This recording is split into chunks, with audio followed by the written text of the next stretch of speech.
Hello and thank you for joining me. This is Cooking with Cod3Theory. Today I'm going to be showcasing how to make a red velvet pancake. In order to do that, you'll need a medium-sized mixing bowl, 1 egg, 1 cup of some type of milk. You can use soy milk, almond milk, oat milk, whatever type of milk you prefer. 2 cups of red velvet mix, or you can make it yourself, and 3 tablespoons of melted butter, which I've already have going here. So, add the egg.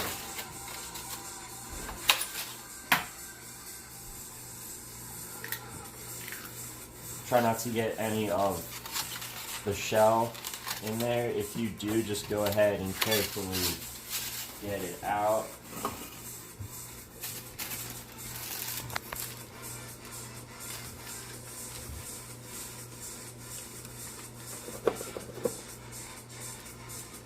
And this will make about 4 to 6 pancakes, roughly.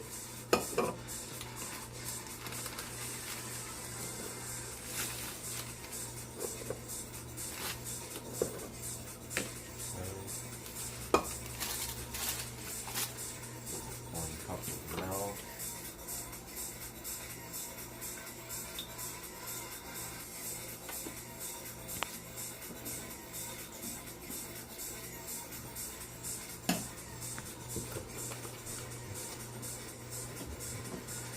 And then the melted butter. Make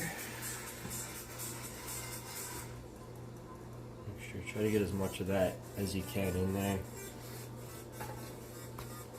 And then because I used soy milk, I'm gonna add just a little bit of sugar. If you're using whole milk or 2%, you might not necessarily need to add a little bit of sugar, but because I'm using unsweetened soy milk, I am. And I'm just gonna add about a tablespoon. Kovac, no.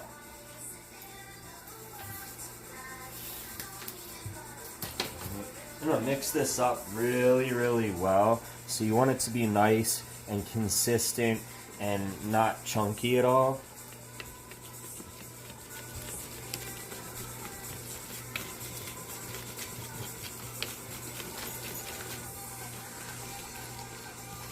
Make sure you scrape the sides as well to get all the little bits of the mixture in there, the dry mixture.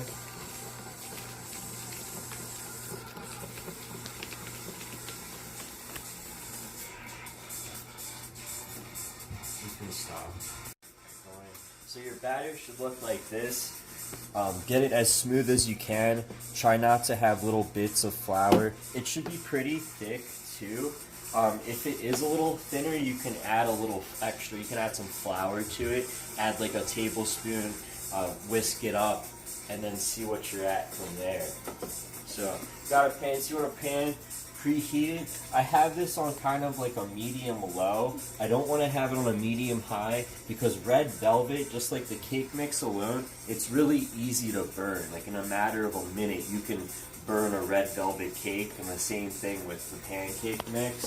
So I'm going to fill the pan here.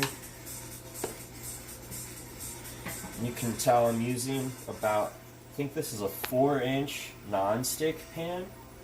So a nice little layer will be nice size, in my opinion, I think. So that's good. Probably about 3-4 ounces of pancake batter per pancake is what I'm going to use, and I'm going to let that cook. And the way you know how to flip a pancake, it's going to start bubbling up here in the center. And we'll see that in another 2 minutes, 2 or 3 minutes. It'll start bubbling up in the center, and that lets me know that the pancake's ready to be flipped. Very often, you can prematurely flip a pancake, and it could potentially ruin the size and consistency of such. I'm just going to rinse my hands real quick.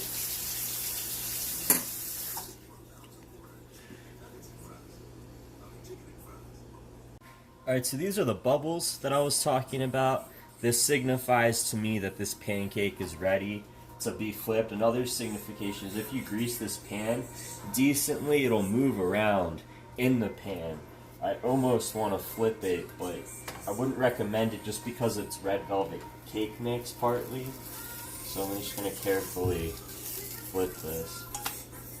And see, I was right. Perfect, perfect side.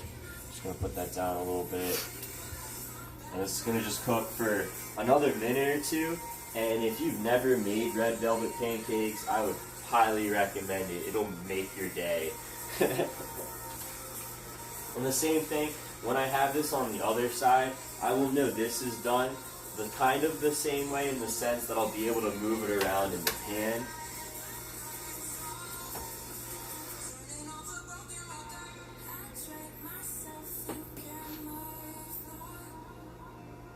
Alright, and you can see how I know this is ready because I can move it around in the pan. So now I'm just going to plate it. Bam, red velvet pancake. You could make powdered sugar, you could make a cream cheese frosting. For this, you could do both. Just because the pancakes are higher in calories than your normal breakfast, I don't often do that. I just use maybe a syrup, or sometimes I'll add chocolate chips to the batter and just eat it like that.